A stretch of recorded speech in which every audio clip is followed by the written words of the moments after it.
اعوذ باللہ من الشیطان الرجیم، بسم اللہ الرحمن الرحیم۔ سب دیکھنے اور سننے والوں کو السلام علیکم۔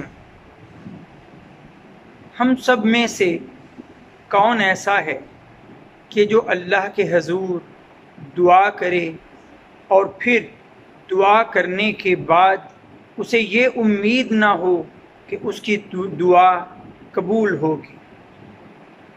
ہر کوئی ہم میں سے چاہتا ہے کہ دعا نہ صرف زبان سے نکلے، دل سے نکلے، بلکہ فوری طور پر قبول بھی ہو اور وہ دعا اثر بھی رکھتی ہو۔ لیکن حضرت محمد صلی اللہ علیہ وسلم نے یہ فرمایا کہ دعا قبول تو ضرور ہوتی ہے، لیکن کچھ لوگ ایسے ہیں، کچھ انسانوں میں صفات ایسی ہوتی ہیں کہ ان کی دعا قبول نہیں کی جاتی۔ کون ہیں وہ بد نصیب لوگ کہ جو دعائیں کرتے بھی ہیں اور ان کی دعائیں قبول نہیں کی جاتی ہیں؟ آپ کے سامنے آج جامع ترمذی کی حدیث نمبر 3479 یعنی 3479 نمبر حدیث رکھنا چاہوں گا۔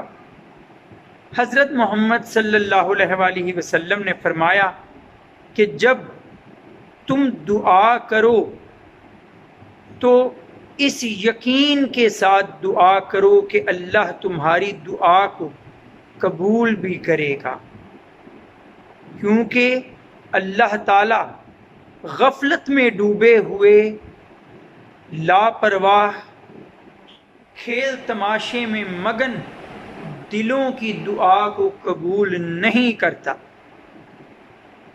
تو ہمیں بھی دیکھنا ہے کہ کہیں ہمارا مزاج دنیا کے کاموں میں لگا ہو اور ہاتھ اللہ کی بارگاہ میں اٹھے ہوئے ہوں۔ ہمیں بھی دیکھنا ہے کہ دل کہیں اور کسی سوچ میں مگن ہے اور دستے دعا اللہ کے سامنے ہم نے دراز کیے ہوں۔ ایسا نہ ہو کہ ہم مانگ تو اللہ سے رہے ہوں لیکن ہمارے دل و دماغ پر دنیاوی سوچیں غالب ہوں، حاوی ہوئی ہوں۔ تو غفلت کے ساتھ، بے پرواہی کے ساتھ، عدم توجہی کے ساتھ اور دنیا کے کھیل تماشے میں مگن ہو کر جو دعائیں کی جاتی ہیں وہ اثر نہیں لاتی۔ اس لیے پوری توجہ سے اللہ کی طرف اپنا پورا دھیان لگا کر اس امید کے ساتھ کہ اللہ نہ صرف آپ کی دعائیں سن رہا ہے، قبول کر رہا ہے، بلکہ وہ ان میں اثر بھی پیدا کر رہا ہے، اس تصور کے ساتھ، اس توجہ اور اس دھیان کے ساتھ دعا کیجئے، یقیناً آپ کی دعائیں اللہ کی بارگاہ میں قبول و منظور ہوں گی۔